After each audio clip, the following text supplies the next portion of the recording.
Around the world, tattoos have become increasingly acceptable in mainstream society, with some of the most popular styles inspired by Pacific designs.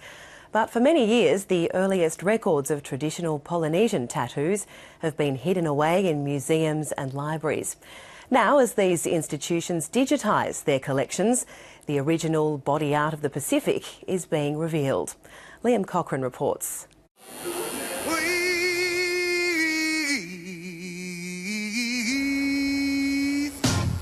Show me your tattoo.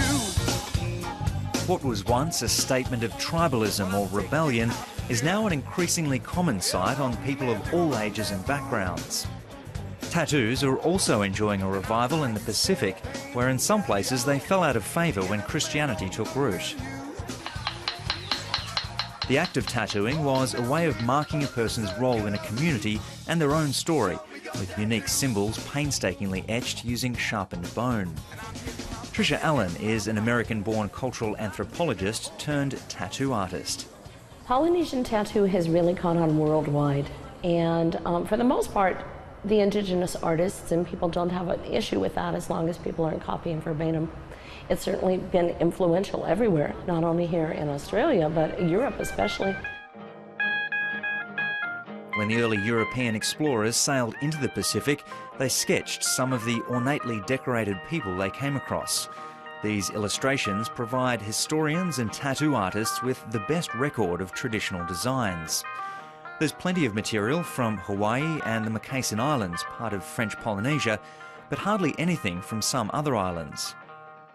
Tahitian resource material is very rare.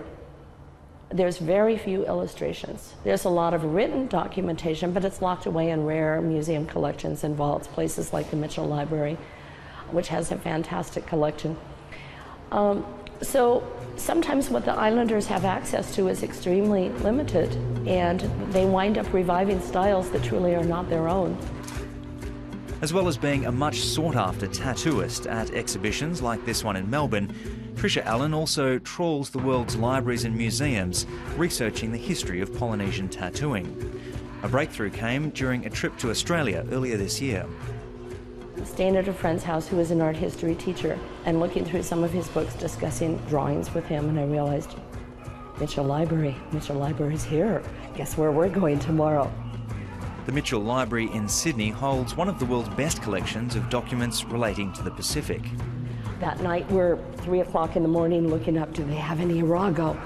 And I was very pleased to find that some of the early Hawaiian drawings that we did not even know existed were here in the Mitchell Library. I had looked here about 8 years ago and they weren't online yet. They now are, and they have a 64-page book of original drawings by the artist Jacques Arago.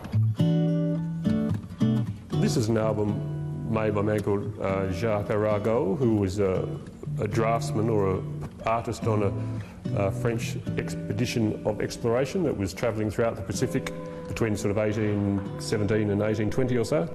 So this is the primary source material, if you like, the original negatives of an expedition, and in that sense it's the most immediate kind of record we have of interaction between Europeans and Pacific people. And you can see in these illustrations how he's been interested in recording the tattooing on the Pacific Island faces that he encountered. The New South Wales state government has given the Mitchell Library $32 million to digitise their collection, including these early Pacific drawings. Pacific Island communities will be able to see images of their forebears that they've previously been unable to get access to, and obviously one of the great things we think about this kind of digitisation is, in a way, we're returning these cultural artefacts, these very important cultural artefacts, to communities for whom they're the most meaningful. One of the reasons it's important to see the originals is that they were often altered back in France or England by engravers who converted the field sketches into colourful illustrations for books. Take this example of a Jacques Arago drawing made in Hawaii. This is the original. It didn't fit with the notion of the romantic, noble savage to have a musket. So the musket is switched to a spear. In fact, in this one, the actual tattoo patterns are reversed. Tricia Allen says the internet is littered with misinformation about the meanings behind Polynesian tattoos, and she's trying to put things right through her books, lectures and, of course, tattoos.